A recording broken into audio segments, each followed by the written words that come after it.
All right, we are live. James the Idol Smasher at yahoo.com. This is the Noachide Nexus. We have one viewer out there at the beginning of our broadcast, and there's nobody here. People tend to show up a little later. A few people say they want to watch and participate in tonight's theme. Our theme for the evening, it's quite simple. Are atheists Noachides? Or excuse me, are Noachides atheists? We have been accused of being atheists more than once. A lot nastier stuff said, but for dogmatic reasons alone.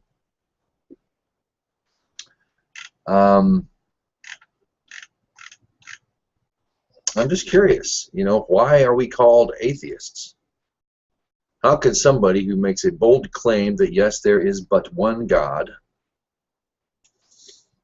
an atheist? I don't understand that. So J-Dubs, a friend of mine on here, decided, he asked the question, he begged the question, why do we call atheists Noachides? I really, I don't know what to tell people. Maybe they can tell me. I mean, I understand it's like Christian or nothing, but really? Because that doesn't seem like a very Christian thing.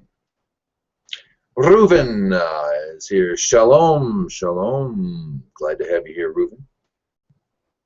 I saw that 9 hours.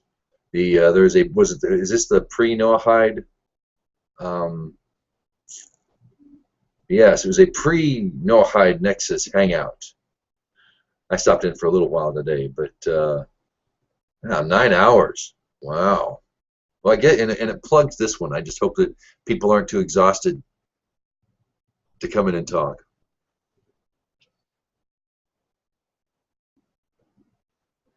And we still have listeners out there. Once again, thank you for tuning in. This is James the Idol Smasher at yahoo.com, and welcome to the Noachide Nexus. If you've just tuned in, topic of the day is, are Noachides atheists? All right, Prescott's coming. Excellent, excellent.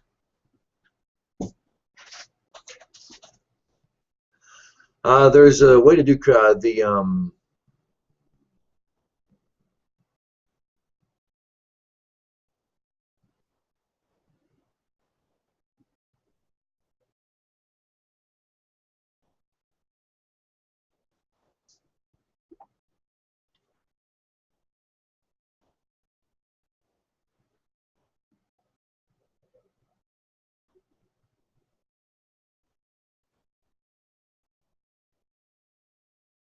I want to read this out. It's kind of funny. If it were in Hebrew, I might read it better.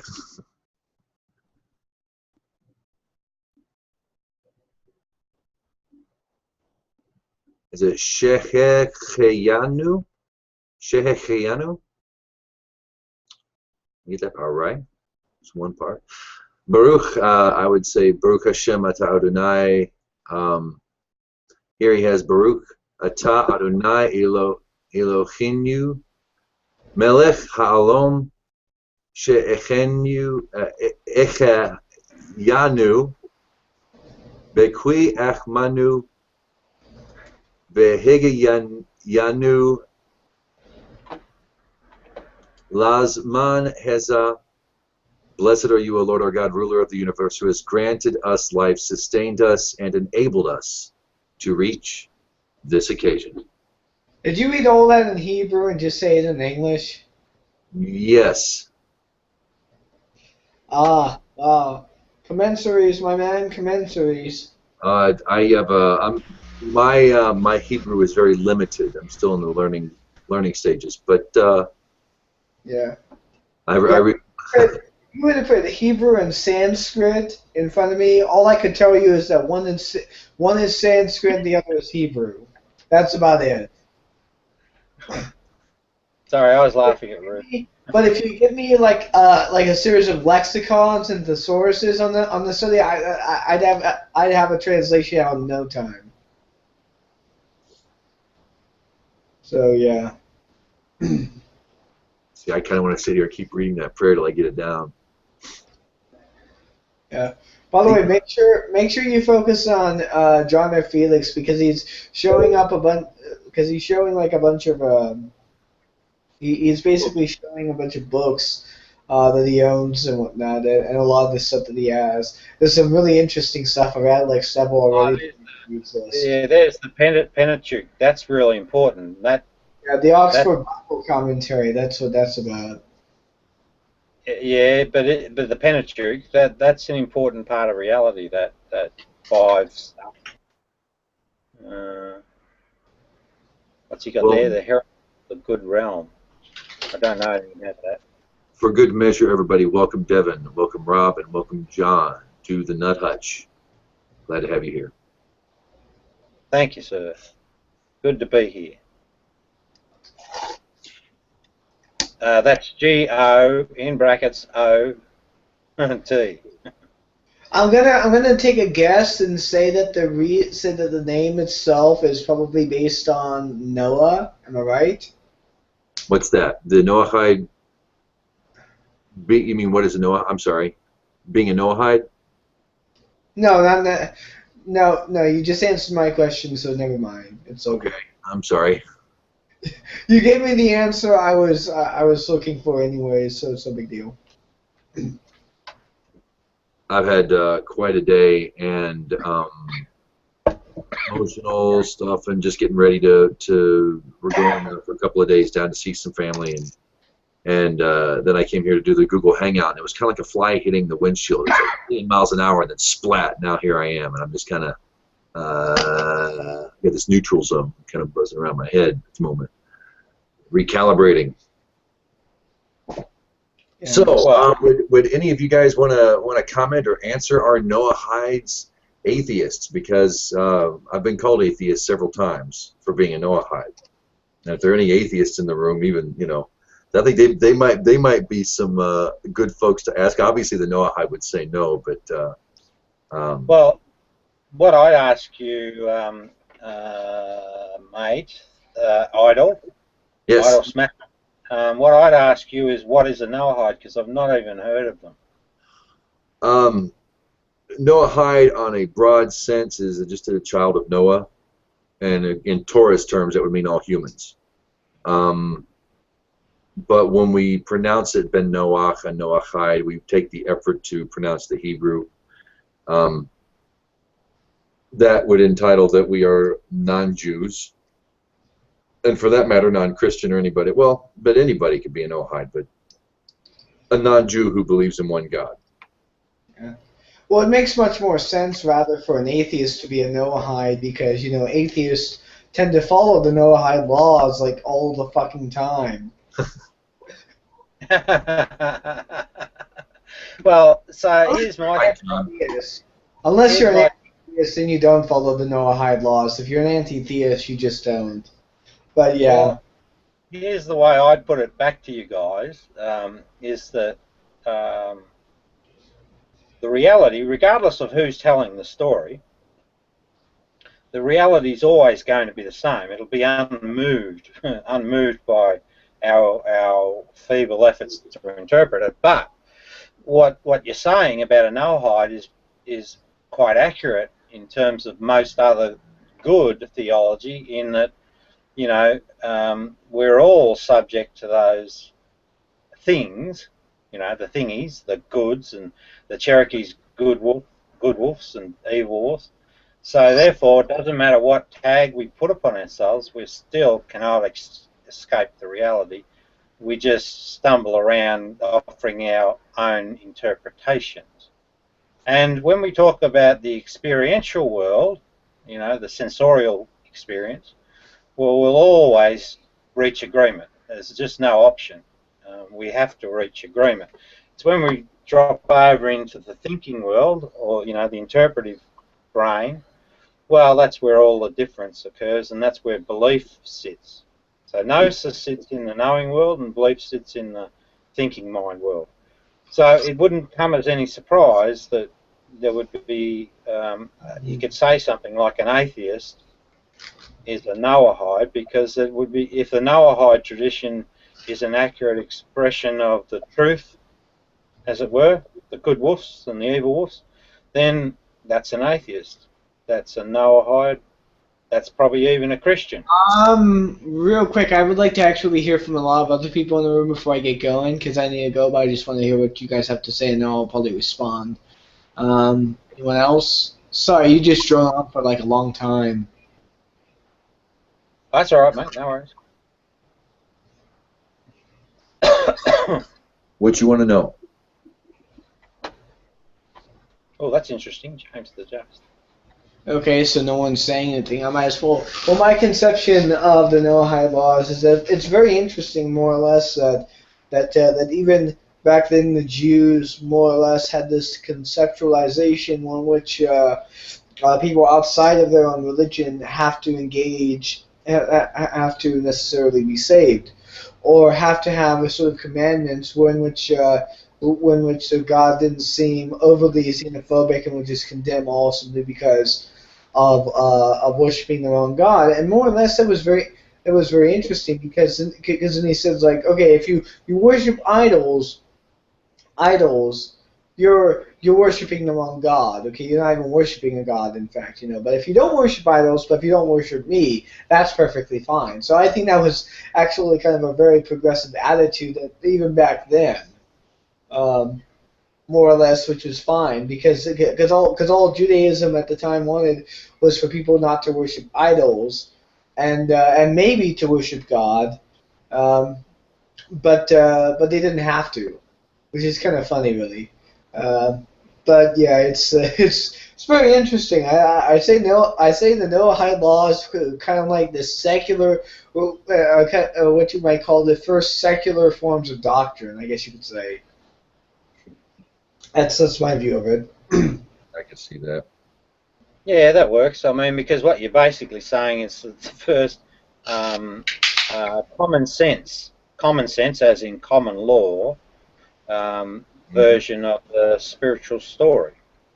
So in other words, for it to be real, so if Noahide is correct, then it should resonate across all other authentic observations. There should be some resonance.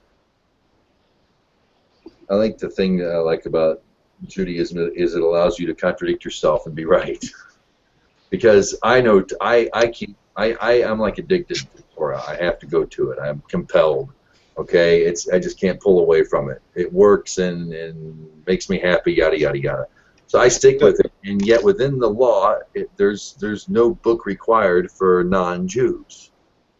Like books can often be things seen as a bad thing, and yeah, it's like the book says that the law was given orally, and it's been passed down orally. Okay, after a while at Sinai, a certain small group of people were to become the priests, but the rest of humanity, it's all been oral since the beginning of civilization. So, I mean, that leaves quite a huge gap, doesn't it? Well, here's the thing, Idol. True teaching will validate in experience. Welcome, right? Link One. Go ahead. Yeah, I was just going to say, true teaching will validate in experience. That's it. So if your life experience validates in a good way for you, then there's a fair chance that it's an accurate interpretation. It's that simple. Well, we also got to remember necessarily is that some experiences aren't necessarily in of themselves true either.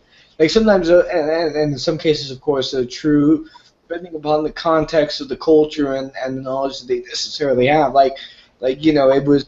it was true for many people that magic and these mythological beings such as centaurs, minotaurs, the earth being flat, all that stuff like was considered a true notion, and this was considered true in the day of the knowledge, of course, because they didn't know anything else. But now we know all that's bunk.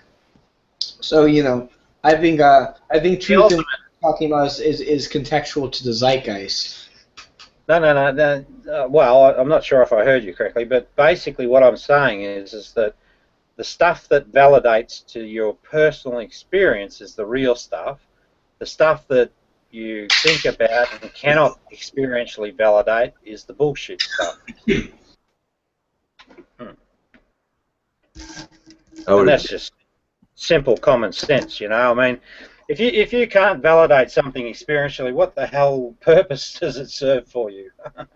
Oh wait a second. I think I know what you're getting at. Are you basically talking about how everything in the universe, even the things that we would consider evidence, physical, if you would, all depended upon our experience of them? Yeah. So what I'm saying, you know, this preposition that you have to, God's the ultimate knowing reality. Well, in some sense, perhaps, but the knowledge or knowing is an experiential, sensorial keyword, sensorial Ah, experiential with this now. event. Yeah, You know, I get where you're going with this now. It's basically the epistemology of experience is what you're talking about. Okay. Now I was just getting kind of confused because you kept talking about validation through experience, and I'm yeah, like, I wasn't quite sure where you were going with that, but now I do. Okay. So sorry about that little interruption there. yeah, but that's okay. But see, that's sort of like the Enlightenment experience is expressed as nothing added, nothing taken away, but it's expressed as awareness. So what's awareness? Well, that's a sensorial event, you know. You become aware of some experience that validates that you've chosen the right path. That sort of simple stuff, you know. It's not complicated. It's just when you get empires in the mix and they tell you all these spooky stories, you know, you get the witch doctor complex, and then the king takes the lend of the situation. So this is where all the confusion lies, I think, in the empire's efforts. If you can All right. extract the story, just get them freaking out on the road, then you know, then you can perhaps look at things and then validate them in the experience. Yeah, I'm gonna take a hit and then I'm gonna go. But hey, it was nice seeing you guys. Oh, and a little bit of a shameless plug here. I just got this book, Hitler, Homer, Bible, Christ, by Richard Carey. It's a bunch of his historical articles that he's published both on the web and in journals. So yeah, I just thought I'd throw that out there. It's supposed to be pretty good. It's supposed to actually contain two particularly interesting articles on Tacitus and Josephus, the historical references to Jesus, in other words. So, if you guys are ever at all interested in that, check it out. Cool. Ruby, have a good night, ma'am. Yeah. Have a good one, Devin. You know, Rob, what you were saying when people ask me why Torah, why do you choose Torah, and I say because it works. You know, because I can experience it. Because and yeah, maybe I need a guided hand. I'm not. Maybe it's just not enough for me to be good because I've got some twisted nerves, man. Maybe I need a code. But if I keep it and it works, if I do this and it returns good for me, I can keep doing it. If you can't apply it in the physical, what good is it? Well, exactly, and Jesus says that, the Gnostic Jesus, what he says, and as always, he says it in the most succinct way. He says, "Those who know all but are lacking in themselves are utterly lacking." So, what that means is that you can get stuff. You can get that you've got two wolves inside you and understand their role in your life. So the knowing of the living Father and what it means not to respond to that inner voice, if you like, and stay in poverty or stay with your ego desires. If you know these things but don't put them into application, well, you're not going to create the feedback loop that reinforces the evidence, gives you the evidence to support the philosophy, if you like. So it's not enough to know something, you've actually got to apply it to get the outcome and the enlightenment that goes with it. So it's very much an experiential thing. And to your little twisted things, well, you know what they are, mate. So stop doing them.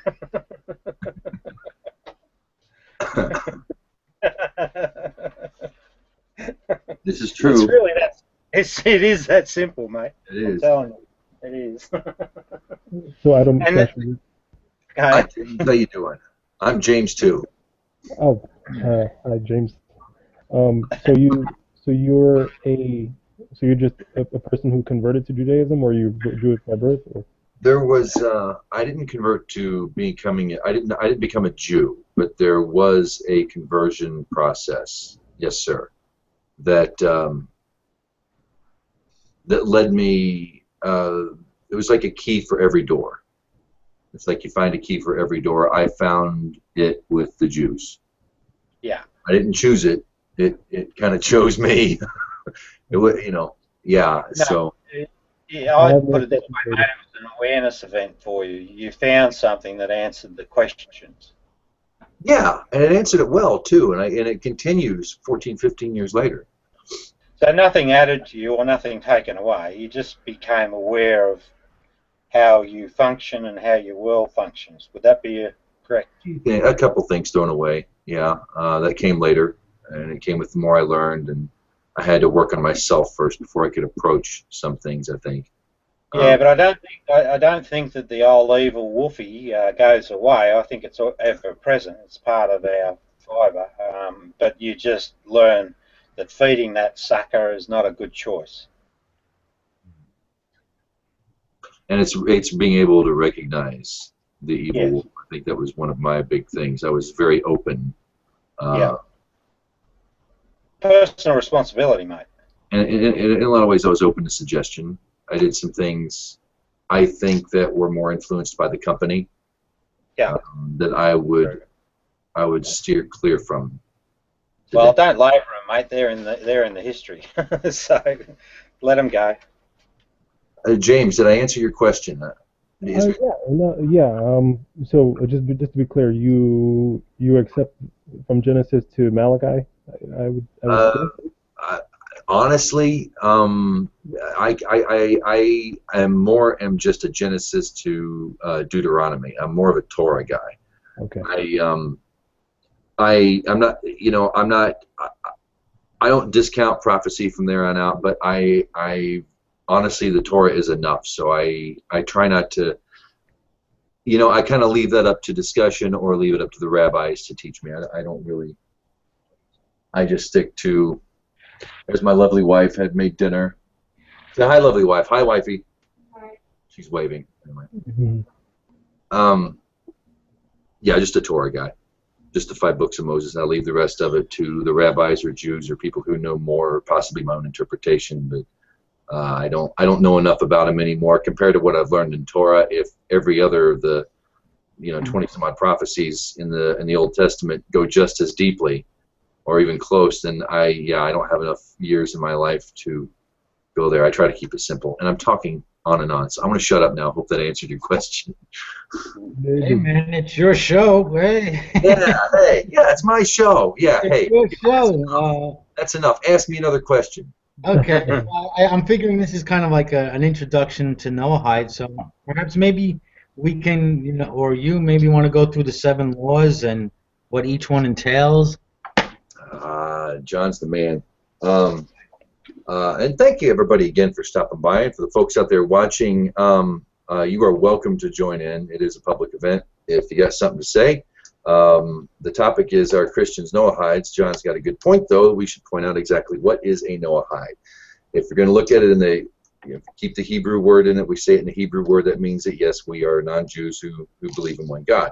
It's not really a religion. It's not a dogma. There's nothing that you need to believe. Technically, on the bare minimum, it's all about a code of behavior, and in some cases, a template for psychological development. The 7 laws. The great thing about the Noachide laws is you've got 6 don'ts and 1 do. You get credit for not doing stuff. The 6 prohibitions are as follows. The prohibition of idolatry. Idolatry is the worship of anything in creation. If it's a created thing, including ideas and concepts, that is idolatry.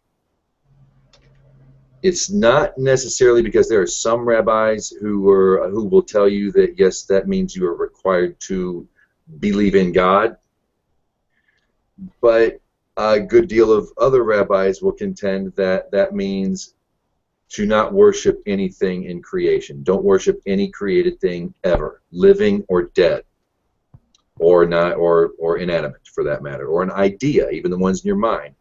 So it's the prohibition of worshiping created things, the prohibition of idolatry. Idol Smasher, can I add a comment? Yeah.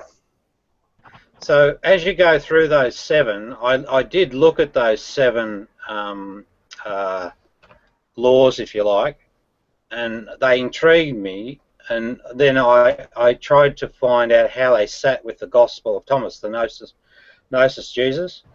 Mm-hmm. So as you go through, if you like, I matched off a Gnosis Jesus saying that sort of validated for me that they were, in fact, accurate teachings. So if you like, as you go through the 7, I can give you the Gnosis Jesus equivalent. Could I go through the 7 and then hand it to you first? Yeah, whatever way you want to do it. So just that first one, just as an example to see whether it merit. So Jesus said, when you see one who was not born of woman, prostrate yourself on your faces and worship him. That one is your father. So he's talking about that inner good wolf. So he's very much validating the prohibition on idolatry, I think. James, I have a question concerning the idolatry, and perhaps maybe we can go one by one and then. All right, request. Democracy rules today. All right. Don't listen. Well, the point was made earlier that probably with this commandment that even though one might not worship an idol or even believe in a god, they're kind of obeying that command, but cannot.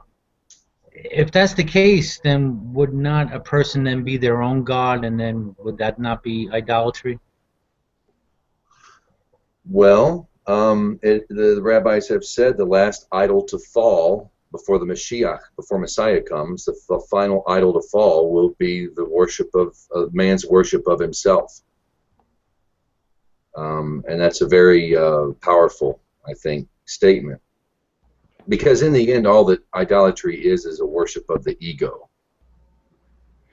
Correct. I would say that the Bible doesn't, or the Torah doesn't present that from or any of the subsequent Jewish writings in the Old Testament. They present idolatry not symbolically as idolizing a person or idolizing your job or idolizing. They don't present it that way. It's literally the chopping of the wood, the cutting of the stones to form a figure, the melting down of gold to form a calf. It's literally making something out of the stuff of earth and worshiping that. So I would just say I would suggest reading what the Bible actually says as far as can this thing be taken metaphorically as far as idolizing something.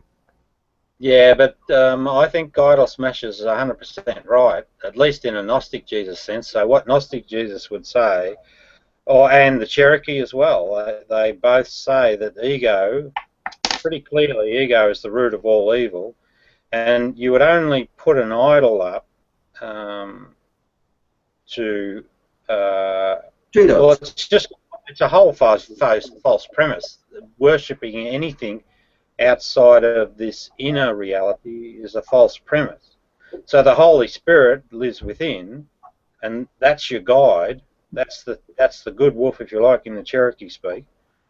And anything worshipping anything other than that is a false premise that can be tracked back ultimately back to the ego.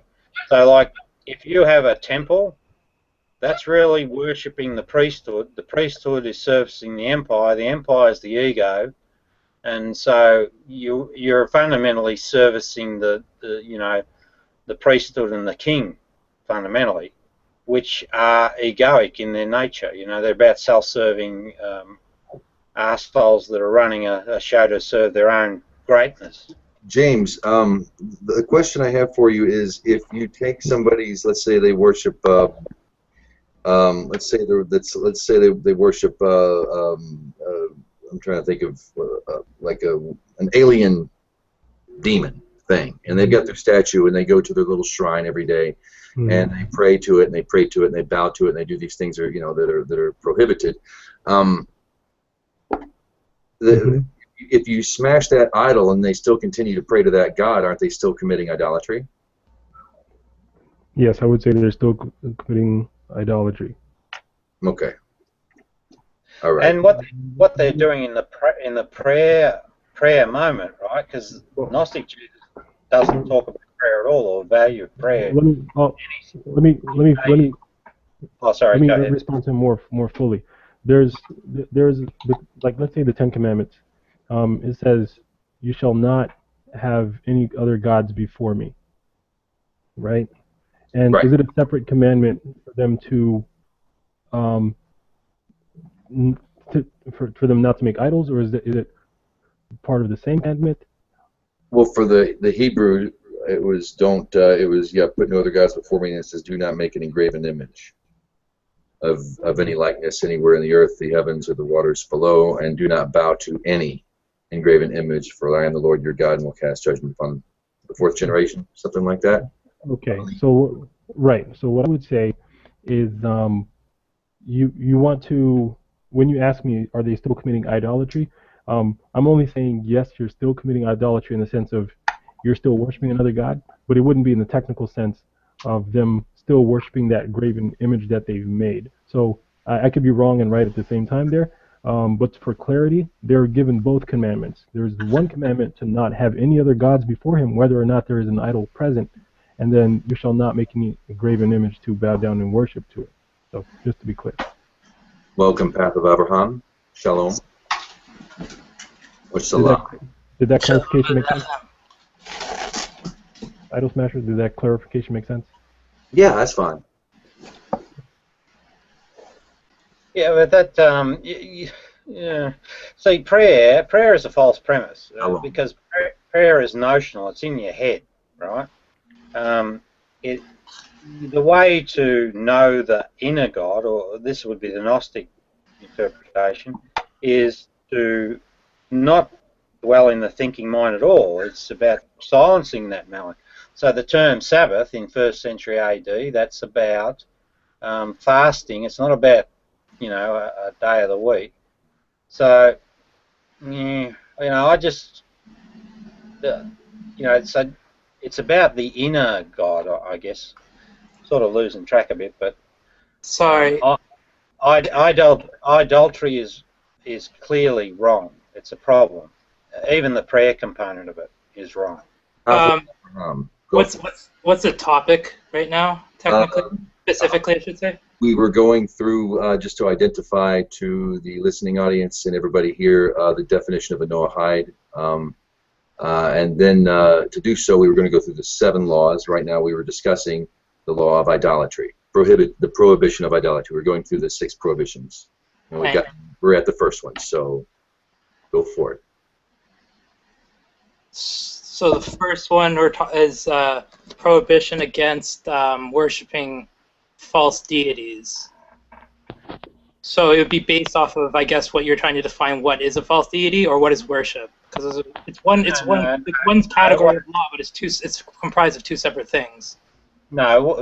What it says is it's a prohibition of idolatry. Period. No, it's a prohibition of idol worship. No, it says prohibitions of idolatry. Yeah, but the actual prohibition is the worship of idols, which is idolatry in the Jewish context. It's the same thing. Yeah. It's not making an idol per se, but it's the service of an idol. False gods. Yeah. Or false gods. Yeah. False. It shouldn't. Not even idols or false gods. It's false interpretations of what God is or is not. So what a Gnostic Jesus, who I say is Jesus the Essene Jew, he says this. He says, when you see one who was not born of woman, prostrate yourselves on your faces and worship him. That one is your father. And his father is within the human context, not, you know, a guy in the sky or anything. So I think that validates that prohibition on idolatry, because it says, you know, the only thing in your life that you should ever worship lies within. I wanted to let you know the sources that I'll be using for the evening. This is the Kitzer Shulchan Aruch. Basically, it's the distillation of the laws that apply to Gentiles of the Torah. This is the first half of it, and it's the English version of what's called the Sefer Sheva Mitzvot Hashem. This is the Book of the Seven Divine Commandments, and this is the English translation called the Divine Code, and I have a Hertz edition Chumash. Another reason, this is enough for me to study. If I try to go into prophecy or other prophecy, I don't know if I should just stick to this, the Torah and the Torah only. That seems to work for me as a non-Jew. Well, from a Gnostic Jesus point of view, prophecy is an invalid concept, and from my research, prophecy is all fraud, at least in religious context. How would you define the religious context of prophecy? The books of Isaiah, the book of Daniel, the book of Revelation. Yeah, but how would you define what the concept is, not the books? Because the books could be interpreted in many different ways, like any book. So the prophecies were created specifically by empires. They were done post the events, and they were framed to the population as if they were predictive, but they're not. They're just a reframing or a corruption. That's okay. Fair enough. Yeah. I wouldn't define prophecy as a prediction of future events. That's its classical thing. I mean, but no, I know what you mean. I understand. Yeah, in biblical context, they're not. They're a fabrication. Yeah. From Persia onwards, from Cyrus onwards. You want to move on to the second law?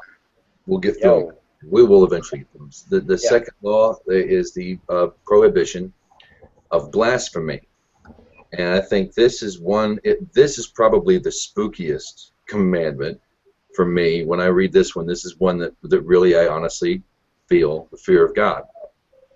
But I think it's used in a sense, like they'll say blasphemy is anything. If you disagree with the priest, that's blasphemy. And on a technical level, blasphemy is using the name of God to curse God. I wouldn't. No. I wouldn't define blasphemy that way, though. No, I'd define it this way, idol smasher, and I'll use Gnostic Jesus again. Blasphemy is lying, period, and speaking an untruth about or misrepresenting a truth is blasphemy. So this is what Jesus says. He says, his disciples questioned him and said to him, "Do you want us to fast? How should we pray? Should we give alms? What diet should we observe?" Now, he would be talking to probably Pharisee, people that came from a Pharisee source. And Jesus responds and he says, "Do not tell lies." So he's very specific, don't tell lies. "And do not do what you hate." So, in other words, what that means is that it's the guide to follow what truly brings joy, and that comes from inside. "For all things are plain in the sight of heaven, for nothing hidden will not become manifest, and nothing covered will remain without being uncovered." So, in the fullness of time and proper and diligent inquiry, everything should be revealed if people speak truly. So I think he speaks, the Gnostic Jesus speaks very specifically about the lie, the mistelling, and I think that's the meaning of that particular law. Well, in the Divine Code, the very opening precept is Gentiles are warned against blessing God's name. The term is euphemistic. It's actually, we're going to say blessed, but it doesn't. This is how I was taught blasphemy in the context of the Sheva Mitzvot. So the first one is idolatry. So it's literally the concept of establishing that you believe in a proper understanding of a divine creator or whatever you want to, not to get into that. But blasphemy is once you accept the concept of there being actually God, then it's how do you interact with that God? So it's the idea of like, God may exist, but do you care? And so if you disregard something, that's blasphemy, not idolatry. If you don't accept God, it's idolatry. But once you accept God and you disregard what God wants, then that's blasphemy. I agree with that concept because that's pretty much exactly what the Gnostic Jesus would say as well. You know, it's listening to the inner Father, that guide, and if you ignore that and don't, you know, like you choose the alternative, the ego, then and become selfish rather than selfless, then you're blaspheming the Holy Spirit, the inner guide. So, you know, with respect of what is this thing called God, hey, can I plug my book? You know, that's questionable, but in terms of once you have your definition, an accurate concept of what this thing called God is, I think we're in agreement, really. Can I ask something? Yeah, absolutely, brother. Yeah, because you were mentioning, James, that this was like one of those weird laws for you to deal with because yeah, I'm looking at Wikipedia and the definition of blasphemy, and even though it may be contempt to God, but also to religious or holy persons or things, and so I guess the path of Abraham, I guess what you were describing as blasphemy, wouldn't it also encompass that as well? Because since these are the people who are teaching things about God and the law, to dismiss them would be blasphemy. The deeper I got, I mean, some stuff, of course, like reading idolatry. I'm like, hoorah, when I study the law of idolatry. But when I read blasphemy, yeah, there is a point where, and I'm looking out because I don't think it's explicitly put this way. Blasphemy, lying is under blasphemy, but I think it came to the point to where, yeah, when if you're cursing the name, or if you're cursing, that it could be that part of God in another that you are cursing when you curse them. You could be, and this is a personal thing. I don't know if I'm right. I don't see it explicitly explained here, but yeah, that spark is in them, and don't lie, don't do what you hate. Problem solved. Well, the way Path of Abraham stated it, I think is really very close to what it is. I couldn't exactly say it myself, but it's definitely acknowledging that God first exists, number one, and then directly not insulting him, but yeah, you're actively engaging him, actively saying or actively defying him, as opposed to inadvertently disobeying him. It's more so that you're directly defying him and saying, I know you exist, I believe you exist, but I don't care, like Path of Abraham said. I could say it's like both passive and active. So like you're God conscious, but if you're God conscious, are you living it constantly? So if you're not living it constantly, I think that's what the concept of blasphemy is. Like there's very technical aspects of the law, the categories of the law. But I mean, specifically talking, it's like it doesn't matter if you're doing it willfully or non-willfully. It's the idea of not being conscious of the Creator at all times. I wouldn't say that's blasphemy, but it's the idea of like if you're choosing to do something that like I guess the best example is what James said about lying, right? That's a good example. It's because if that falls under blasphemy, because it's the idea of like, are you acting godly conduct? Blasphemy is that you acknowledge there's a creator, but then you go and act in a way that doesn't reflect that. Because the whole purpose, if you read in the Mishnah Torah and the laws of the foundation of Torah study, it specifically talks about why does it state in the Tanakh and in the Torah that A, man was made in God's image, and B, to be like God is the concept specifically is act in a just way that God would act. And if you don't, that's blasphemy, right? Then I would ask, are you a blasphemer, Path of Abraham? Pardon me? Are you a blasphemer? Am I a blasphemer? Yes. I've blasphemed for sure, of course. Hey, I've just posted another Gnostic Jesus saying, and it talks about blasphemy as well. So this is saying 44. Jesus said, "Whoever blasphemes against the Father will be forgiven. Whoever blasphemes against the Son will be forgiven. But whoever blasphemes against the Holy Spirit will not be forgiven either on earth or in heaven." Now, the way I understand that, because I wrote this book, What is this thing called God? I understand that the father was actually Cyrus the Persian, and that's where the father concept was born. The son, Cyrus, was also cast as the anointed and the saviour of the Jews.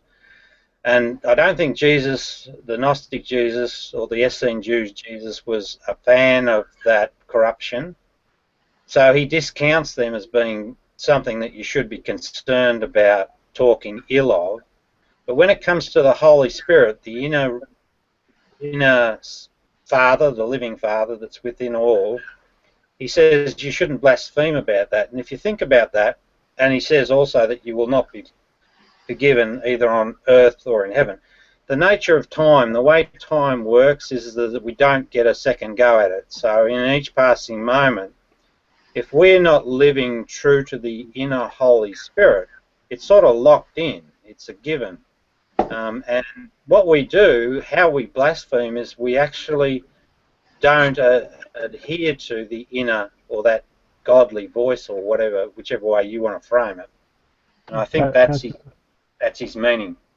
For James and Path of Abraham, okay. I pasted Leviticus 24:16 there. I don't know if you have Path of Abraham. What is your real name, or should I call you? Should I continue to call you that? Path. Yitzhak, or it doesn't matter. Yitzhak's fine though. Okay. Whatever. Okay, Itak. So for Leviticus 24:16, I pasted it there. It says, "Anyone who blasphemes the name of the Lord is to be put to death. The entire assembly must stone them, whether foreigner or native born. When they blaspheme the name, they are to be put to death." So if you're considering all sin or any disobedience of God to be blasphemy, no. This is very different. It's not talking. It says anyone who blasphemes the name of Hashem.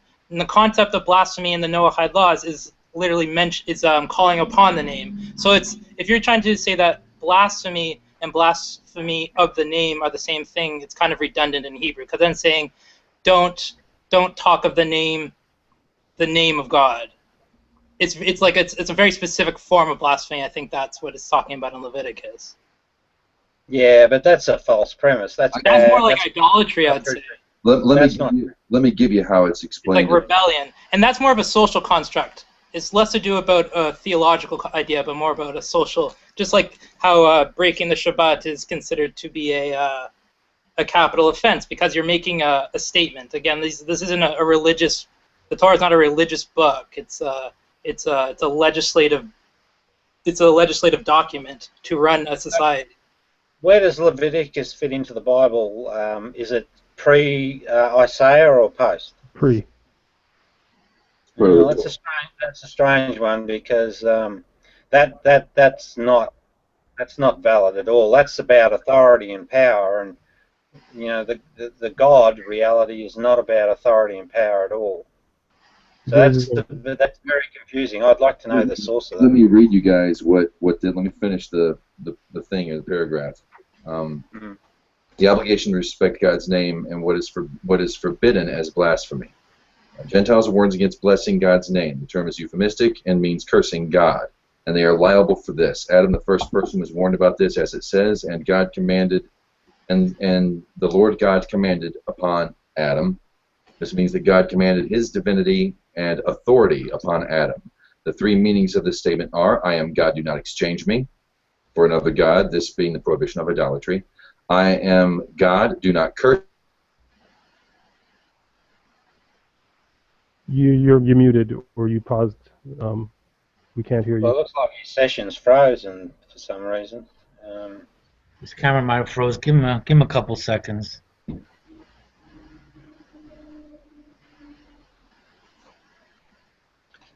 Lost connection. Somebody else want to jump in? Well, I'll just say that Leviticus thing worries me a lot. I mean, to me, that's very political and has no place in authentic spirituality. So I'm now curious what the source of that is and what it's saying, because it has no authentic spiritual context But it's not whatsoever. Hold on a second. Hold on a second. I just want. You don't recommend stone not people. supposed to be Thou spiritual. shalt not kill. Hold on, You don't guys. recommend killing people in any book. That's invalid scripture. Yo, Yeah. Idol Smasher. Hold on, guys. Hold on a second. Because, Yeah. Yeah, because Idol Smasher. This, in respect to him, because this is his room, and I hope we don't want to go too off track for him. But Idol Smasher, if you do hear me, you need to refresh and reload, man. All we see is a frozen avatar of you. So if you do hear me, or if somebody can send Do him you a mean refresh the window, the Google window, by hitting the refresh button? All right. Yeah. Just in case he can hear us, but can't talk. I don't know. It's probably But for Rob, I think if you have the question of is Leviticus pre or post Isaiah, then that indicates that's a serious issue. So I would say, take a look at the Old Testament, take a look at the Torah, take a look at those things before making assumptions about what Isaiah is or isn't, or what the Bible No, is. mate. I'm very clear on Isaiah. I don't need an education on that. I know specifically what its purpose is, what its design. It's not a valid spiritual text at all. It's very contrived, and it was done to serve the Persian Empire.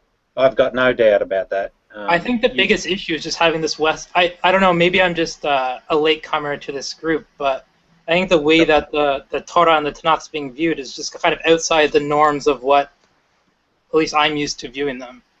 Like this. So here's where I come from, right? So I'm very much convinced that the Gnostic text of Jesus is valid. What form of Gnosticism? Like Sethian, Valentinian? No. Just only one, the Gospel of Thomas. No, yeah, I know no. that everybody uses that, but like what school of thought to interpret that text? Well, I interpreted every one myself, just personally, and I found them to be valid teachings that cross a whole range of stuff, and then consequently wrote the book. But in terms of that, I've also found that the Torah, I also know that in the Torah they speak of a Nazarite tradition, and hold on. James's Idol Smasher is back. There we go. Okay. Our apology that kind of shut everything down on us for a second there. Maybe do you want to go to the next law? That was good. Okay. The next law, I'm just doing off the top of my head because obviously I'm not meant to.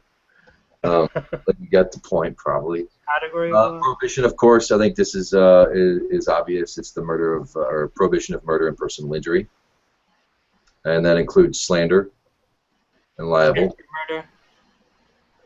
I'm sorry. I said character murder. Yeah. Like gossip, slander. Yeah. That's personal injury, and that's pretty obvious. A theft, which I think also they touch on theft, or touch on lying in theft, but obvious theft. The world is not yours to do with as you please. Where are we next? Sexual. Blasphemy, murder, theft. There is illicit sexual behavior. From what I understand, in Judaism is very similar to some of the, and I mean this in a secular sense, but in a Buddhist sense, is in like the seed is a holy substance. That especially the seed, all bodily functions are holy, yes, but there's something. It's the man's essence, and what you do with that, let alone the social thing like sleeping with another man's wife, but like you You want to be good with that and honorable with that substance.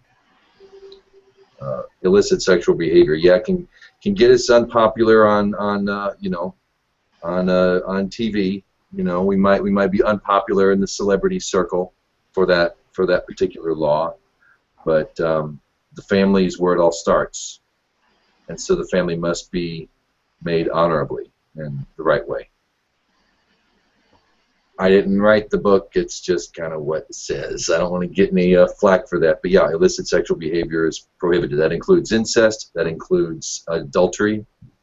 Bestiality. Bestiality, yeah. And we wouldn't have these laws if they weren't a problem for us. You know, I know a lot of people would be like, well, so what, your neighbor's doing a sheep? What do you care? And, you know, I guess, you know, maybe I shouldn't. Maybe, you know, maybe I should just, you know, let that go on, but you're not going to catch me and his kids playing together. So what does, I'm sorry. No, please. What does illicit, so, I mean, is it further defined Noahide-wise as far as what sexual immorality is? Yeah. I would say sexual immorality, besides the technicalities of law, is the same for all people. The concept behind it, as I understand it, is the concept of sexual immorality is to assure that you're utilizing the true essence of what sex is supposed to do, and it's supposed to have like a symbiotic relationship between two people, i.e., becoming one. That's why, like in the very first few verses. Second chapter of Genesis, it says, "And man shall cling to his wife, and they shall become one." So that's the act of sex and the act of marriage, but the marriage is defined by sex in the non-Jewish context. And so, and then again, the basis for that relationship is to become in union in order to create. Thus, you're also being like, it's an act of God. If that union is so it all without, comes down to the act of creation. That's why homosexuality, bestiality, illicit affairs, all these things are on the thing, because you're not able to reproduce. would it be okay to have sex without, like, sex with a condom? Now, I think you guys are getting some of the basic premises, right? So here's the Gnostic spin. I think the condom is if your wife wants it. It's up to your wife. She wants it. No, wait a minute. I think you're getting beyond it. I think see, Jesus says this: love your others like your soul, guard them like the pupil of your eye. Now, that doesn't mean men, it means your other, the other people. So to be authentically selfless, to be that lover of your neighbour, you have to put them, you know, in a very special place. You know, you can't be a selfish arsehole.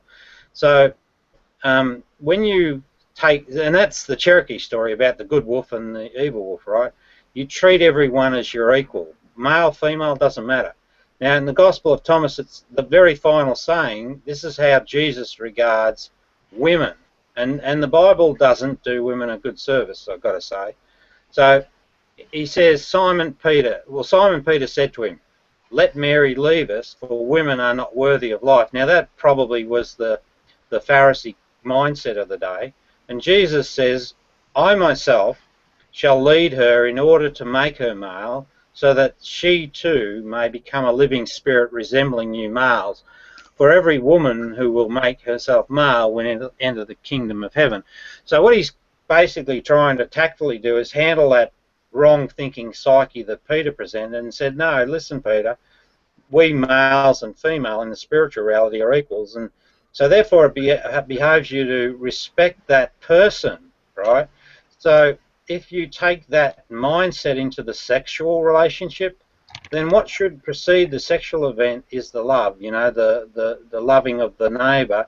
And then if you follow that path, and, you know, that doesn't preclude homosexuality at all.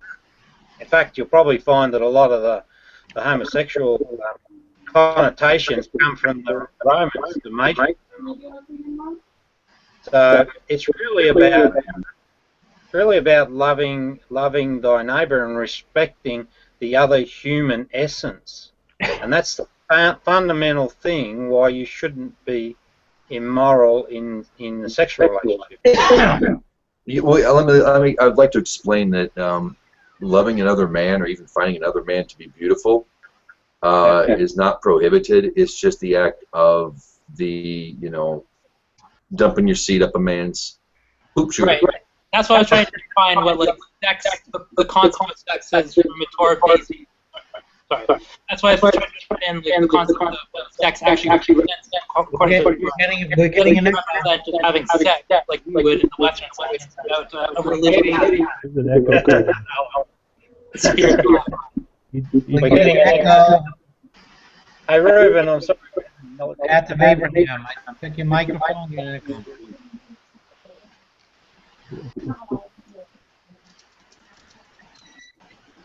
Test. Test. Yeah, there you go. Hi. Better? It kind of cuts you out of you're peaking there for a little while. Okay, just to my We got it again. Hello, Jordan. Welcome.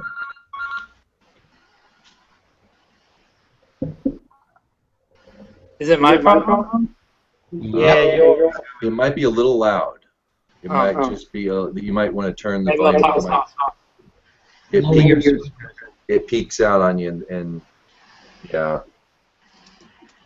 All I was trying to is that from a Torah perspective, sex isn't a physical act. It's more of a spiritual act. Who is And it? not spiritual in a spooky sense, but like an affirmation of your ideological content. Pat the Abraham, I'm sorry, we're getting a mad echo. I cannot understand a word. Pardon? Lower your speakers. Lower your speakers. I think Hello? Hi. Yeah, I think it might be coming from James. James, your mic is a little bit too loud. Speak. testing. Oh, we could do it all mute except for the two speakers, and then that might help identify. How about this? How about we all mute our mics, just you, and then you can test between of us. We'll start with me. Everybody mute your mic. All right, check. Testing. 1, 2. Alpha, beta, delta, gamma. Check. 1, 2. Testing. How's it sound? Everyone sound all right? All right, we good? All right, I'm going to turn me off now. DB? Blinkhorn 32. Are you there, sir? Yeah, I know. Yeah, I know, Smasher. Your settings are way too off, man. Your mic is picking up the speakers. Oh, well, yes, when I reset my computer, a few things changed. There you go. There. Jeez Louise, guys, I'm so sorry. All right. All right. Testing, 1, 2. It's still a little bit there. Why am I picking up other people? Test.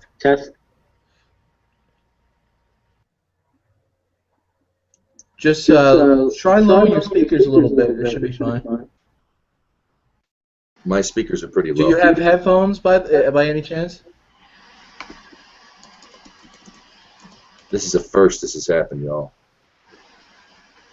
Okay, I think it might have went away.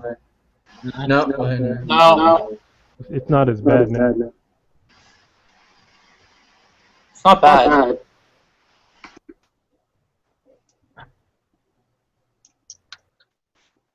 Idle, you don't have a pair of headbuds hanging around, laying I around? don't have headbuds. They're at the mine are at the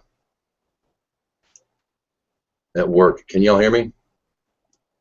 Yeah, you sound fine. The problem is a bad echo. I guess just you when you're not talking.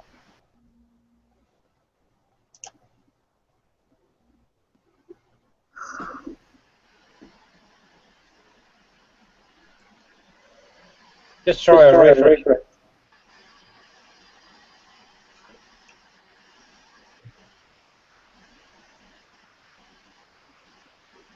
Can you all hear something at all? Type in there and tell me. We Testing. hear you. I just My muted. speakers are off. I just muted John F. I just muted John F. and it seems everything's fine. Say what? Oh no, never mind. Echo? No. It's the mic. I think. Yeah, James, you're just gonna have to mute when you're not talking, I guess. Which will be a problem since you're the host. Is this any better? Is this any better, y'all? Yeah, Someone's that's bad. It's better.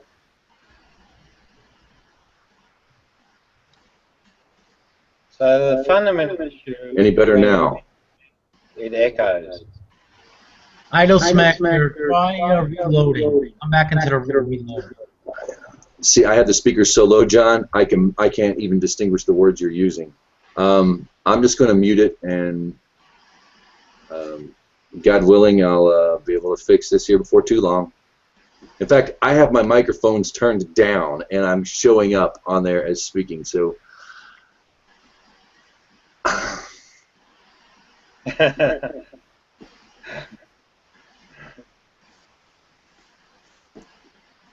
Okay. Idle Smacker.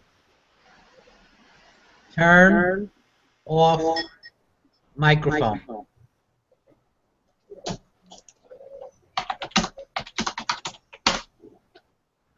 No, you still open, Idle Smasher. Just you gotta mute yourself. There you go.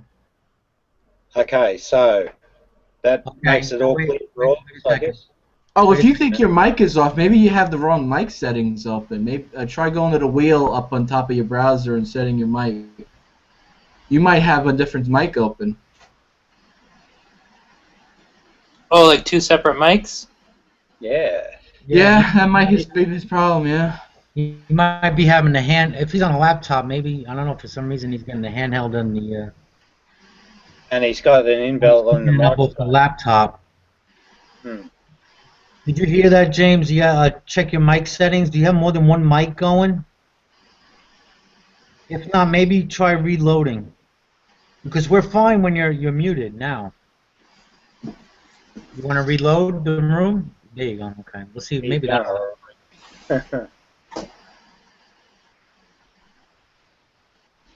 Dun, dun, dun, dun.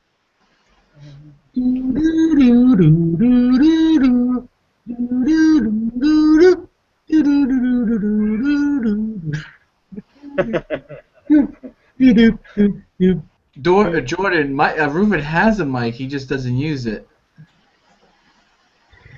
Hey, good to see Jordan here. Here he comes. Welcome back, Idle. It doesn't seem like I get an echo now. Good. How you doing, man? Unless he's muted. Did that work? He doesn't seem muted. Testing, check 1, 2, alpha, beta, delta, gamma. Perfect. Text, yeah. Oh, that's perfect. better. So much better. Right. You could thank me for my word of knowledge later on. Thank you.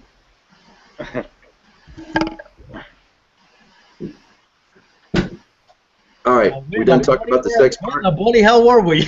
We're done talking about the sex part. Okay. We're on sex, all right. The final prohibition is... Two prohibitions.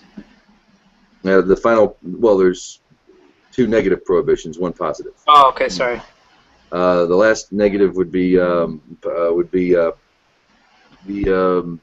prohibition of eating flesh torn from the living animal. So it's not only how we properly treat animals, but it actually extends into the vegetable. As far as, cross-mating certain species, let alone animal, but also vegetable and vines and whatnot. Cruelty to animals. I mean, yeah, we have dominion over them. Yes, they have to work for a living like we do sometimes. Who's really doing more work, the plowman or the ox? But you can't be cruel to animals, and of course you can't take a limb from them and eat it while the animal's still living, let alone tearing the flesh from the animal while it's still alive.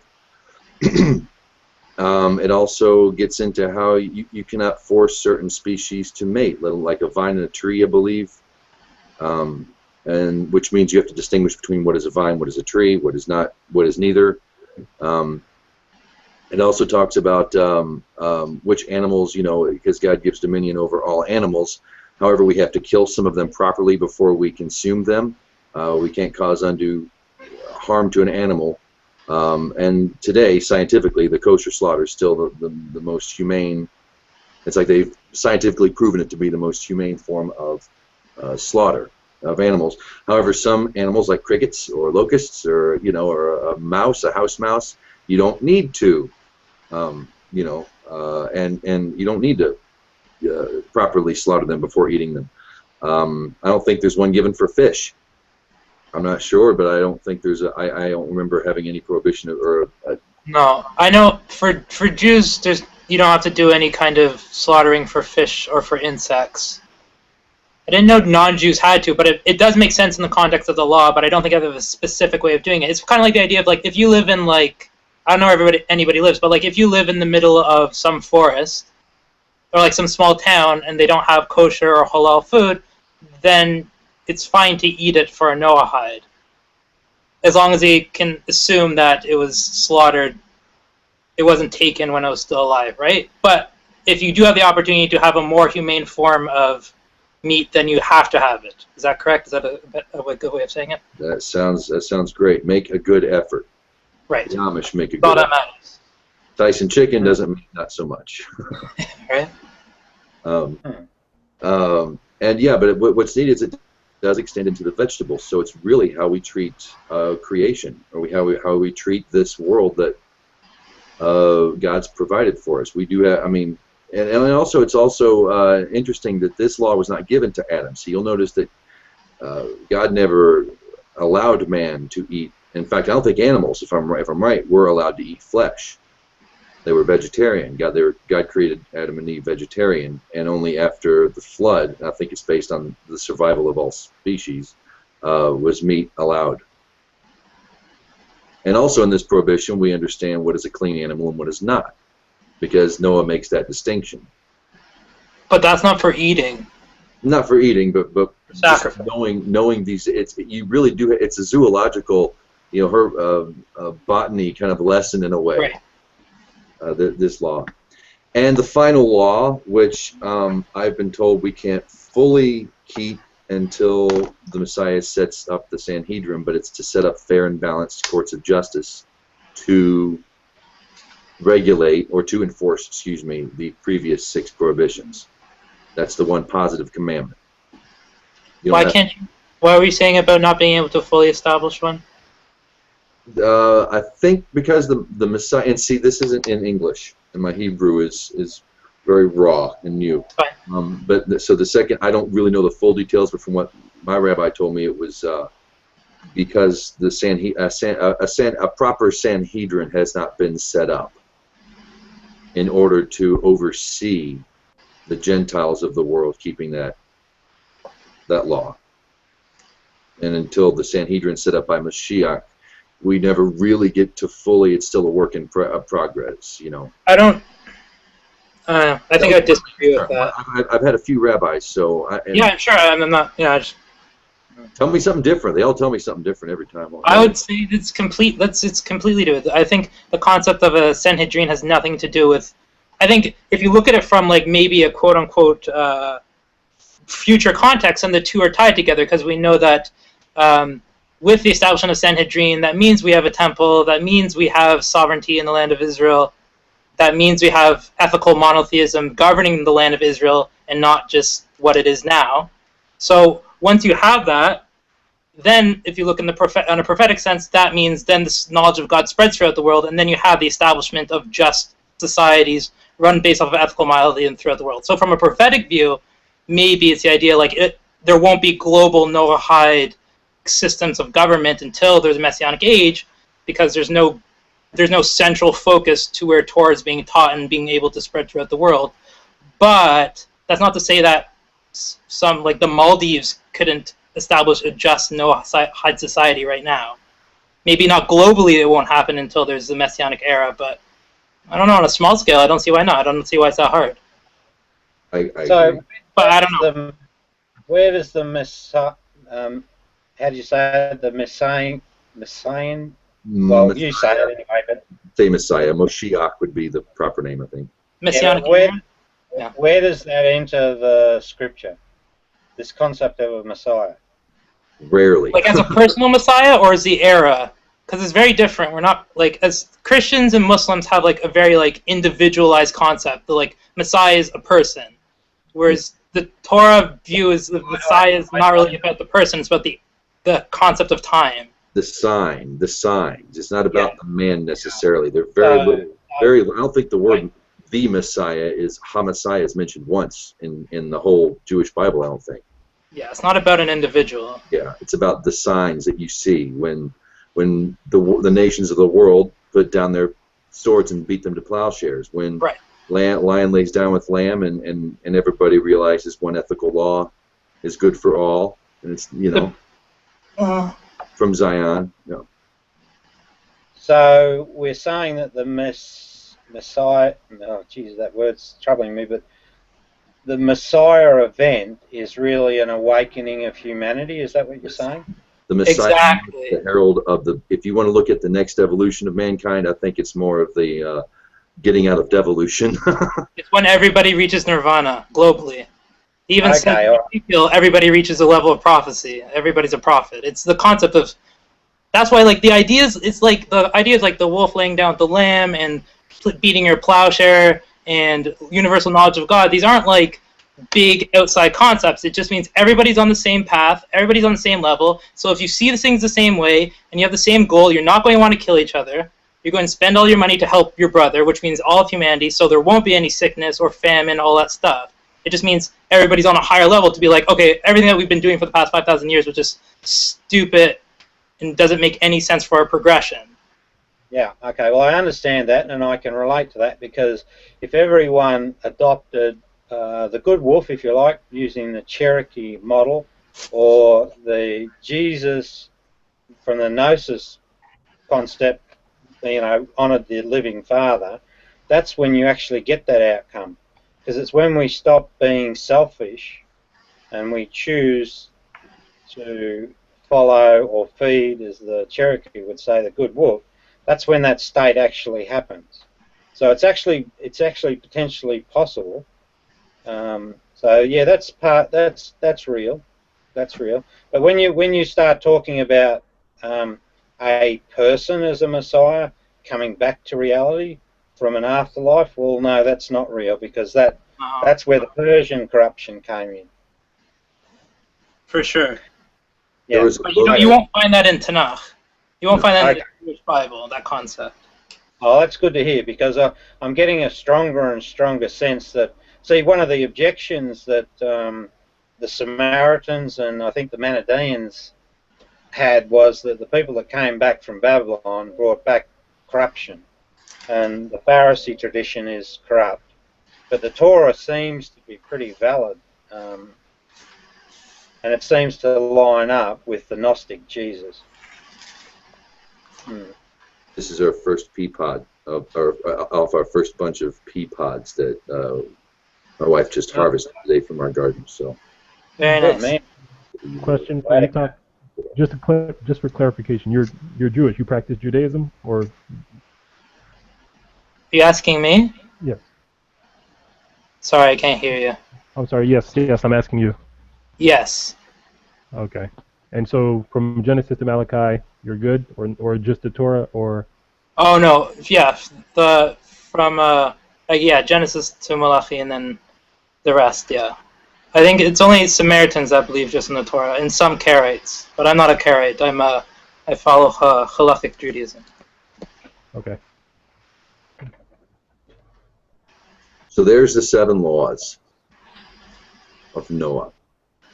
And I've seen them broken down into 66 precepts. I've seen Hasidus break it down into like 624 separate. I mean, every it's more of a guideline, but still they've broken down into a lot of things.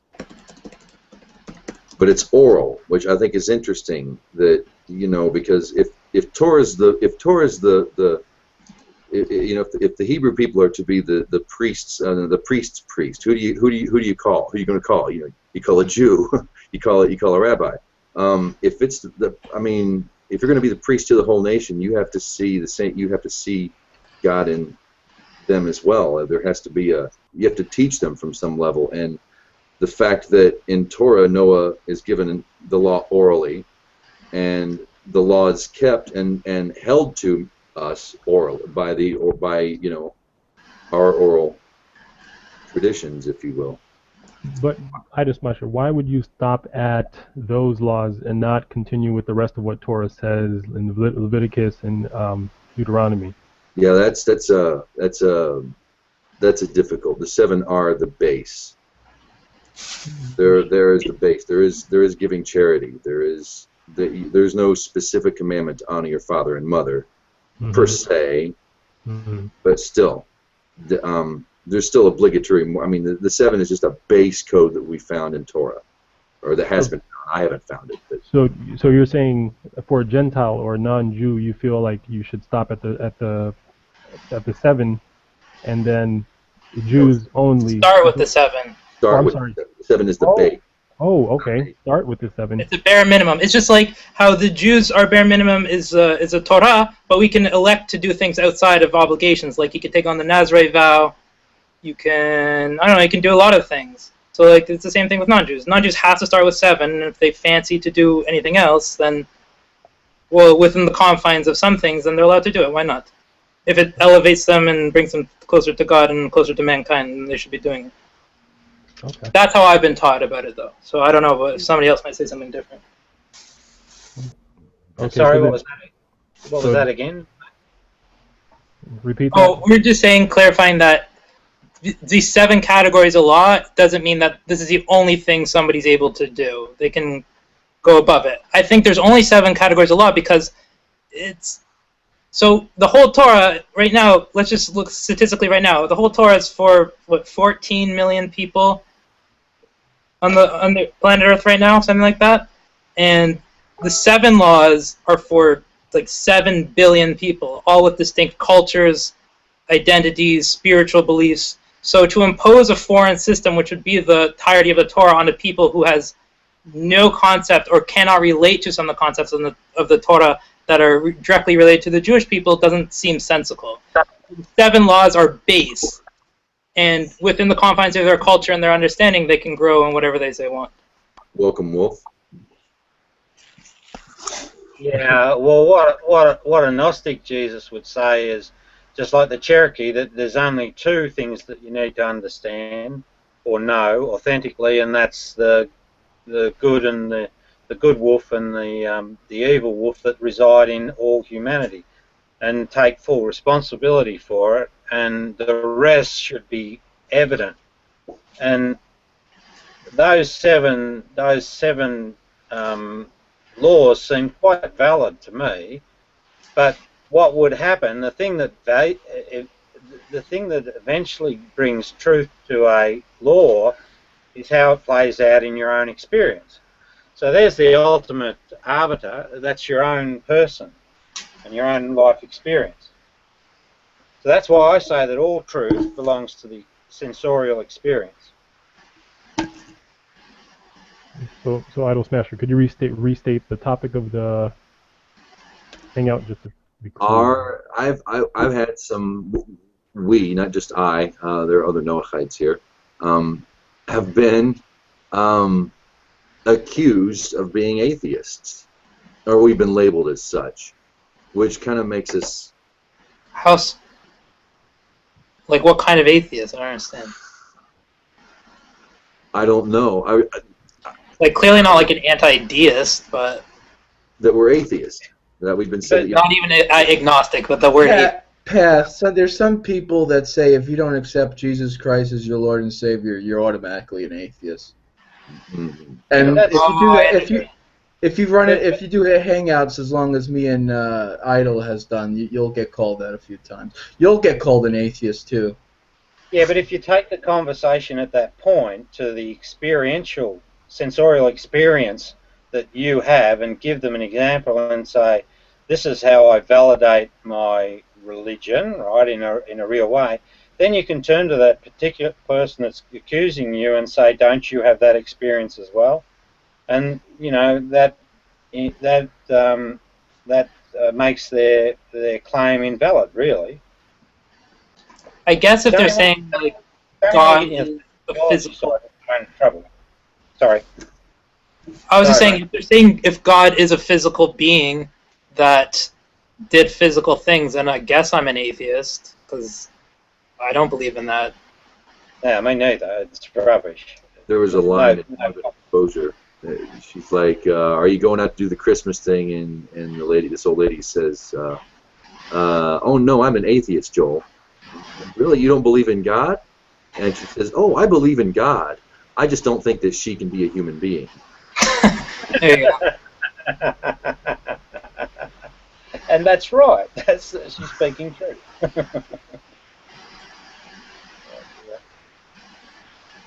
Do you think we're close to this messianic age, or do you just not, you just don't look forward to it, you just kind of concentrate on a day-by-day thing, or as a Noahide?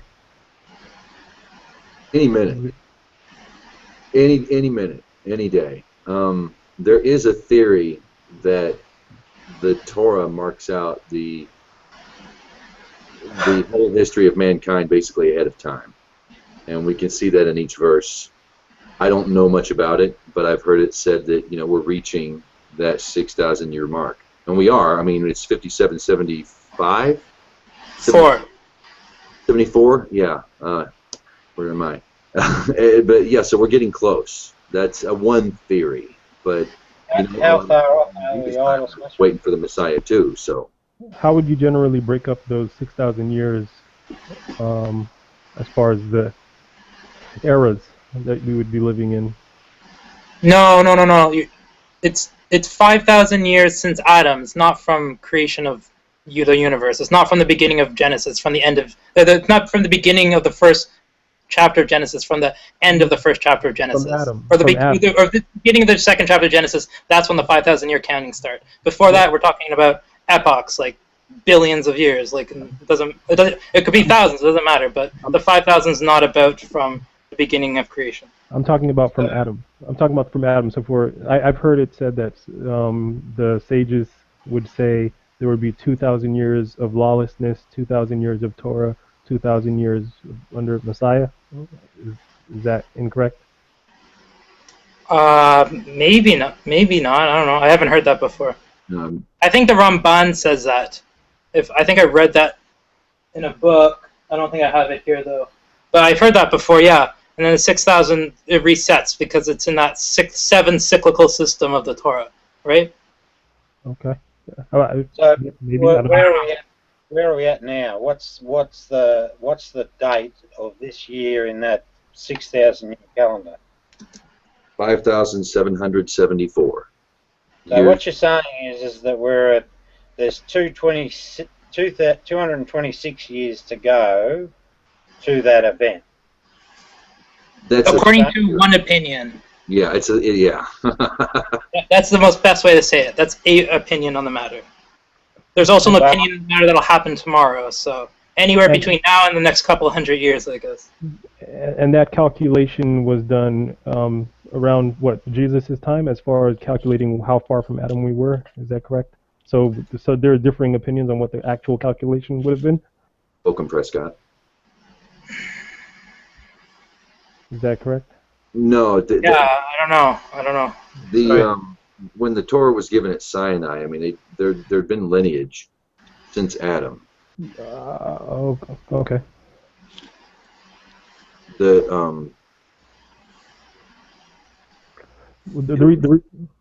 ahead. No. You go ahead. I'm stuck. The reason I say that is because there are different disagreeing copies of the Old Testament.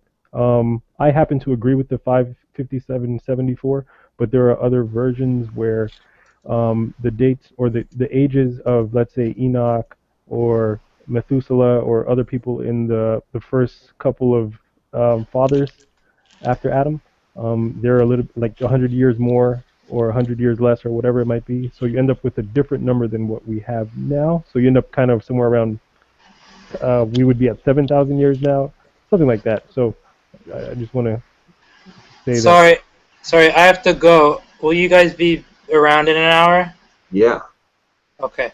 Please Have come a back. good night if I don't see you. Thank you for this. Has been nice. I hope to do it again. Thank you. Yeah. Please come back, man. I'm honored. Yeah.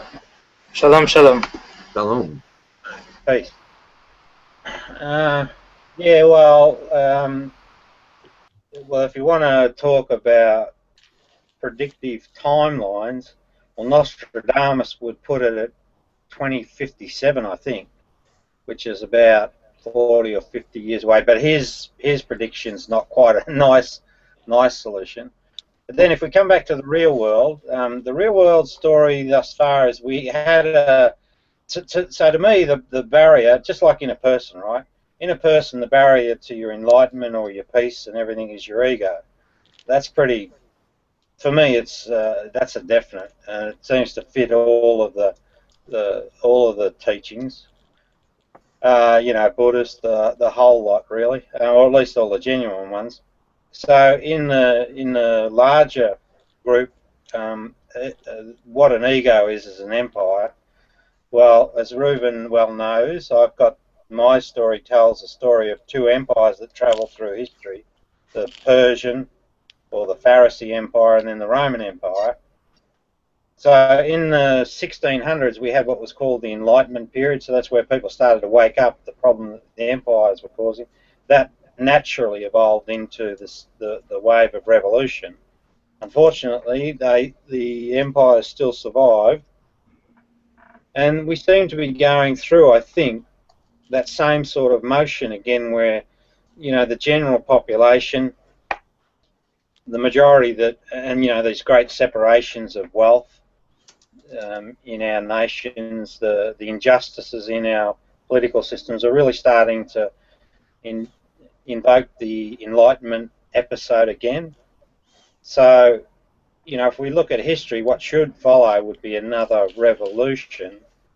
The only thing that I'd hope for is that this time we adopt more of use the asset of the internet, something like that, so that the revolution to finally vanquish empires, that scenario, if that were to happen, I would think that we would be and you clean up your spiritual text and have a look at them without the empire influence, or what I'd call corruption. You could see that people could reach a point of agreement, and you could have a messianic age. There you go, messianic age of sorts. But we've got some real world problems. The climate change. I don't know whether we're going to be smart enough to be able to actually cope with that and handle that problem. So I'm not sure it'll be a happy ending to the fairy tale.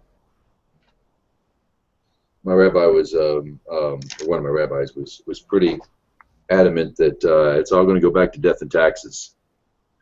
Okay, we're going to be enlightened. We'll be spiritual. We'll be in agreement. War will stop. There will be a spiritual evolution. Disease will eventually go away. But it's all still going to be death and taxes. It's a very realist thing. Well, I think that's true. I think at the end of the day, death is a reality, and like a Gnostic Jesus doesn't want you to be. Actually, his promise to anyone that gets his sayings is that you lose the fear of death, and I think that that's pretty true from my experience. But also that's resoundingly echoed with Plato, and the philosophers. The philosopher kings don't worry too much about death. So the death phenomenon and the afterlife, they're really incidental. You just don't bother with them. The life experience is about the experience itself. So, but you still, doesn't matter what you do, you're going to die, You just need some way of philosophically resolving that as a problem for you. Then you embrace the life experience. and life, the meaning of life is found in the experience, and in that process, you still have to pay taxes because you know, we need to organise ourselves because we have to face an economic reality. You know, it's unavoidable. So I kind of think the rabbi's spot on in that. Well, you know, I think. Anybody out there, if you're watching, if you're viewing the Hangout, thanks for tuning in. The topic of today I guess it's a topic, it's a conversation starter, is are Noachides atheists? I guess Wolf left. Jordan, welcome to the group. Mr. Prescott, thanks for showing up. If you all want to chime in on that, or you got an opinion, please feel free. Oh, geez. Every now and then, mate, you should read out the chat window. These guys crack a few jokes that are worth perhaps mentioning. Oh yeah. All right. Yeah. Over to it. I've yet to. There's a way to do Q&A. I haven't gotten that down yet. So. Well, you have to enable it before you start the broadcast. Oh well. Oh, how's that work, John? Could you explain that just for us all? Yeah, before you hit the big button that says Start Broadcast, you click Q&A and you just enable it, and then you hit Start Broadcast. And then what happens beyond that? What functionality? Okay, then when the Hangout shows up on your YouTube channel, people can click basically like a text on your video that says, "Do you want to ask a question?" and people can click it and ask the question. And does it appear in the chat stream? No, you would have to go to the Q&A window. Oh, okay. The moderator of the room only has access to the Q&A. He's the only one who sees the questions. So fundamentally, though, it allows the wider audience to lob some questions into the room like a hand grenade. Right.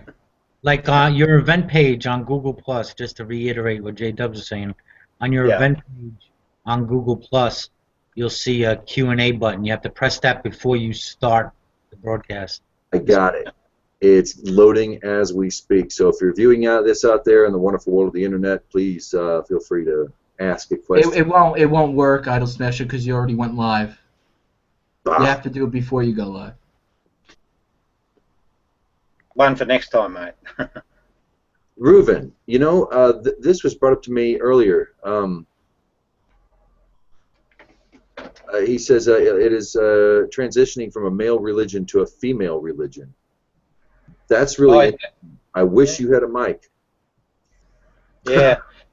So, Reuven, are you saying that that's the Enlightenment event, or the Messiah? Jeez, I hate that word. Messianic age? Is that what that relates to? I think he's just talking about Pentecostalism, handling snakes, speaking in tongues. I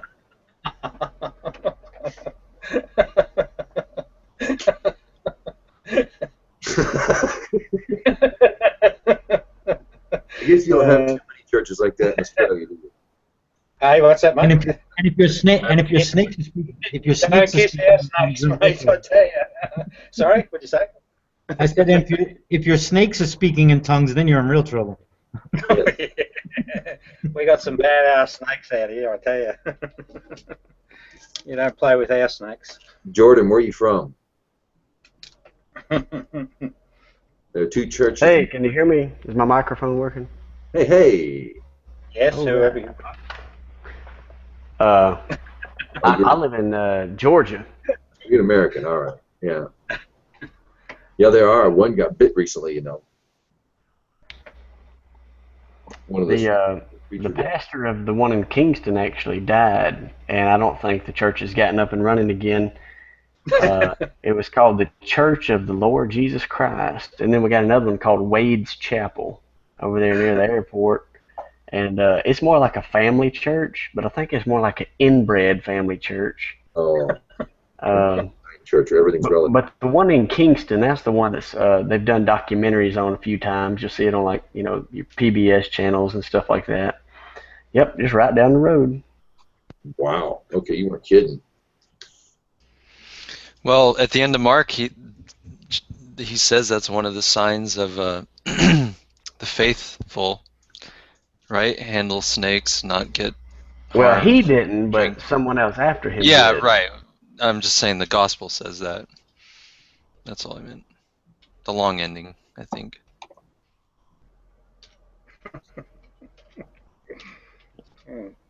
What year? I don't want to get off the topic of Noahide. I'm just curious, what year or around what year did they add those verses in there? I'm not sure what the oldest manuscript we have that has the long ending, but it's pretty early. But we have several that obviously don't have it too, that are earlier, I believe. Yeah, Sinaiticus does not have it. Uh, it ends with If of Wundergar, for they were afraid. I can actually find out what the oldest one is that contains it. I'm usually better at memorizing the ones that don't have it, but I'll have to look that up real quick. There is a question. I'll get to a question real quick while you're looking that up in the chat room from Benna. He says, heteros perform more anal than homosexuals. What does penetration have to do with sex and love? I don't know really I don't know if there's going to be ever be an accurate number as to who has more anal sex. By the way we breed, though, you know. Anyway, so what does penetration have to do with sex and love? Love has nothing to do with it. Yeah, sex is a spiritual thing in Torah, and because it's a sexual thing or it's a spiritual thing, it must be handled properly. And you know, adultery and incest and bestiality and things of that nature are unhealthy. They're unhealthy for man's spiritual well-being, which directly affects the physical, which is the physical. It's just the way we view it. It's not necessarily just a physical thing. It goes beyond. So I hope that answers your question. It's not about love, which you should love. I mean, but he said penetration. It's like you don't have to penetrate to love, and you don't have to penetrate to express sexual feelings for another person. It just all comes down with what you do with the seed, really. What about having concubines? Is that considered sexual immorality? Yeah, it would be, because what you're doing is you're self-serving. If you marry the concubine, maybe it's okay. Or if you give her a right of divorce after you're done having sex with her, maybe. Maybe. Sounds like you're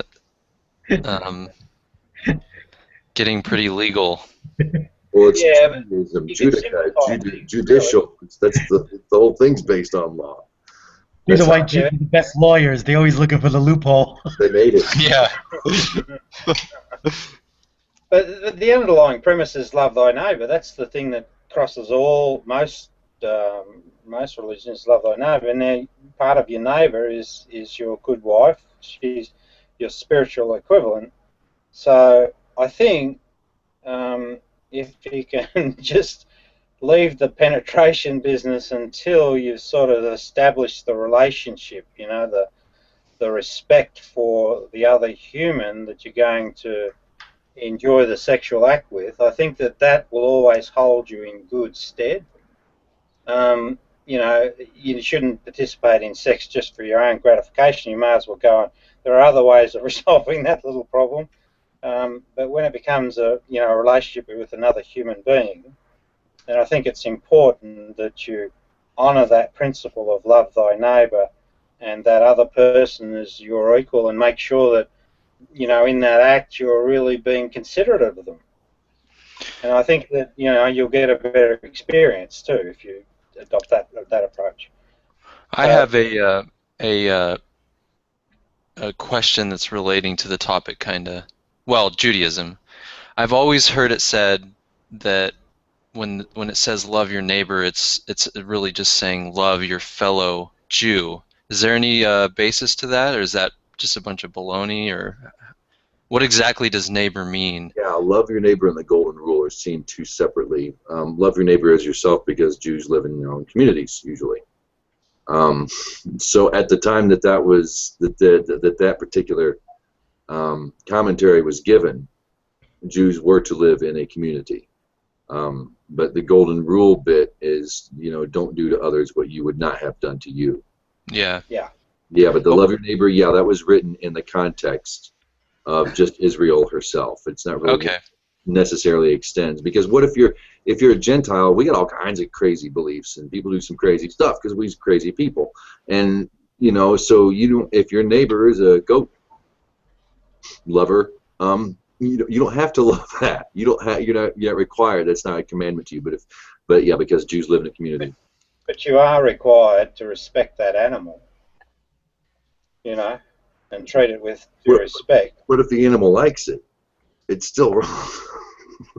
No, we're not talking about sex, mate. We're just talking about loving and respecting the animal, and that's actually one of your 7 laws. But no, I think you're wrong. The love the neighbour concept, I think, is very specific, and what it means, it really truly means, respect your fellow human being, like you would yourself, like the pupil of your own eye. Now, our eyes. It's interesting that he chose to use, like the pupil of your eye. So this is Gnostic Jesus, and this is the way he expresses it. It's because the pupil of our eyes is they're like a mirror of the universe. Such a very delicate and precious object. So it's a good choice of his, but he's saying that's how you should treat your fellow human being. So use it. I'm not wrong, but in the context of what he's talking about, one of the commentaries, that was why that was given. I know what he's talking, but I prefer to love my neighbor and wave and have a barbecue. Well, if you want a that damn word, messianic age. If you want a messianic age, it's got to be everybody. You can't pick and choose. This idea of chosen ones too, that's nonsense. That was all pushed out in the book of Isaiah. What the reality? The reality is, though, mate. The reality is this: we're all the choosing ones. We choose between our wolves. That's the truth. But chosen people, no such thing. We're all gifted with life. I'm just going to interject in here. In the Shema prayer, it is they recite the first and greatest commandment that Jesus refers to, which is to love God with all your heart, soul, and strength, and to love your neighbor as yourself, which is, I think, in Leviticus 19. But in Leviticus 19, it's mentioned twice.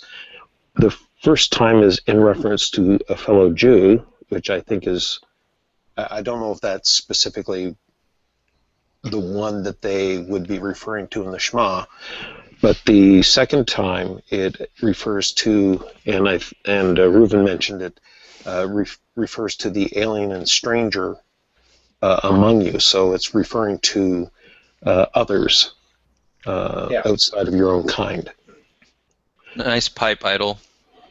Yeah, I'm just saying though that forget about all the theology at the moment. The standard that makes the most sense for humanity and a peaceful humanity is to regard your fellow man with equal worth and as valuable as you would. Because if you don't, the moment you don't, then you're starting to entertain the ego.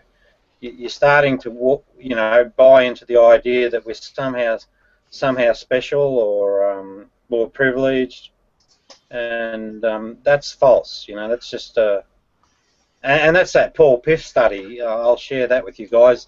That Paul Piff study shows that we're prone to actually start to think of ourselves with advantage where none exist in the first instance. We can fall into that trap. So, well, one of the things that I've come to appreciate when I was studying the Torah was that it really doesn't get. It's not that it's not there, but it doesn't get hung up so much on being concerned about your ego or your intentions or your motivations. It comes down to the right and the wrong action that is required in any given situation. And out of that practice, you Am I too loud? No. Oh, okay. No. That the out of that practice, you come to discover the things about your own intentions and your wants and wishes, and you're kind of forced to deal with that along the way of the doing of the commandment. And I remember, like previously when I was a Christian, of course, you're just always obsessed with what would Jesus do, and always kind of surmising and guessing as to what a right action was, because you didn't want to become guilty of the legalism of the Pharisees. That was something that you wanted to avoid, but that actually turned out to be something that I actually began to understand and appreciate more, was just the aspect of doing the commandment is the thing that actually reveals our intentions. Like you can get obsessed with the intention and completely go wrong because you don't have anything that you're actually measuring it with, and the action is the thing that actually helps measure the intention. Yeah, so what you're saying, right, is that the evidence is in the experience, right? You get the evidence by acting out the guidance. So you're self-validating, and there comes this concept of know thyself. Right, but what he's trying to say is in Judaism, it's an action. It's all based on action. Action first. Yeah, that's true. Later. Later, it's do it first and learn why later. Yeah, well, that's probably true. I mean, you will see that's like Plato's Meno, where he says you can lead the horse to water, but you can't make it drink.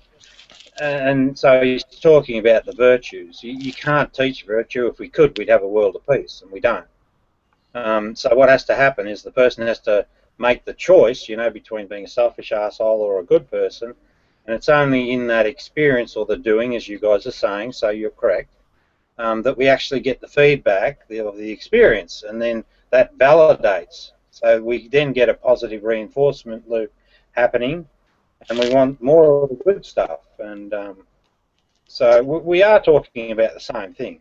Our words may be failing us, but what about backsliders? I mean, sometimes they can go in the wrong direction, so the feedback loop might not work. What's a backslider? Well, someone that's trying to be, act rightly, but then they return to sin. Are you a backslider, Doug? I'm definitely very sinful. Okay. So Plato covers that, right? So Plato very specifically, he doesn't talk about two wolves, he talks about three. So he's got his lover of wisdom, he's got his lover of pride, and that's what you're talking about, and then he's got the lover of gain. So the prideful person's the one that will act out the evil wolf, will feed the evil wolf, then he's caught in a hypocrisy because he's got to lie to preserve his image. So there's the lying event, and he tells a different story to his actual reality, and that's being prideful in a sense, because he wants to be seen as a good person. So he wants to be the first guy at the altar, but he's also the first guy at the brothel. So that's where you get that conundrum, and the backslider gives in to his desires, and then he gets himself into a quandary because he can't really he has to be a hypocrite to still live up to the image of the righteous person. It's pretty basic stuff, nothing complicated.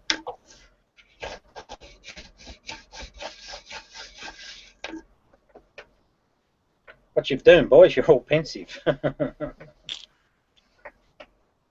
I put that link up there, and I don't know whether the guy's name's...